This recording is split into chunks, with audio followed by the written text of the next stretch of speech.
Hi, welcome to this video. I'm Isha from FTC Team 18225 High Definition. In this video, I'm going to be explaining how to use a two-segment arm and a suction cup in order to pick up a cup and put it onto a pole. In the process, I'm also going to be teaching how to use a belt and how to control a second segment without a direct servo attached to it. First, I'm going to demonstrate the example that I have here. First, it lifts to pick up, then the cup goes directly underneath. It lifts up and it delivers. Before walking through specific parts of my design, I want to explain how this mechanism works. I'm going to be starting with the servos and explain what each servo does. The first one is actually tucked in within this channel, and it controls the movement of this first arm.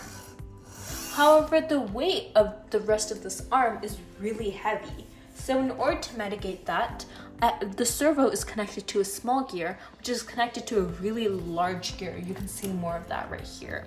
This is in a 1:5 gear ratio, and this particular set is called String Gray, which is available on GoBuilder. What this does is that it multiplies the torque by 5 times, which allows me to carry the weight of the rest of my arm. Though it does sacrifice a bit of speed, in my instance, it works perfectly fine in a regular speed. However, based on your application, you might want to try a String Gray with a 1:2, 1:3, or 1:4 gear ratio. The next servo that I have is right here in the back. This servo is connected to an axle, which has one of the belt pulleys attached to it. Since the belt pulley is connected to this other belt pulley using a belt, it allows for the movement of the second segment, because when this rotates, and the second segment rotates because this is also attached to an axle. The third servo is right here at the bottom, which might be confusing since you'll notice that I'm using a suction cup for my intake. So in order to explain why I have done this, I'm going to explain a little bit more about how the suction cup works. So you'll notice here that when I place my suction cup, it kind of picks up really easily, though it does drop if you shake it a lot. That shaking is really unreliable for dropping. So another really efficient way in order to intake, once it presses on, grasp really lightly, is to tilt the black part. It's actually a really unique feature about the suction cup because you can just pick it up straight and then bend it in order to drop. In order to bend the stick, I connected the servo to a servo hub with 2 screws so that when it rotates, it bends that stick and it allows it to release the cup. First, I'm going to be explaining how to connect these 2 segments together. A first possible idea is to use 2 pulleys connected by a string.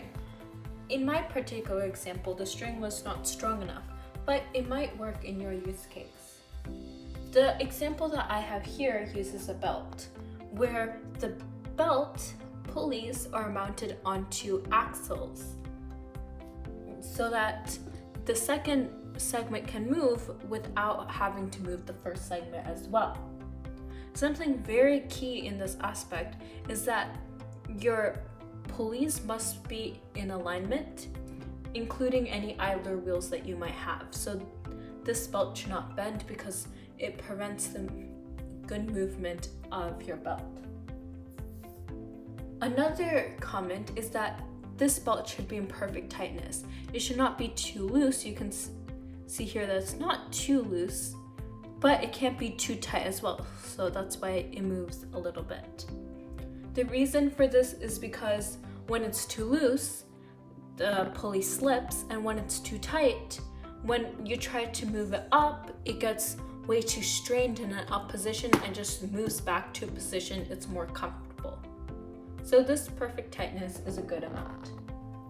One last comment is that the pulley And the belt must have the same teeth, and also the belt width must be the same as the pulley width for this to work.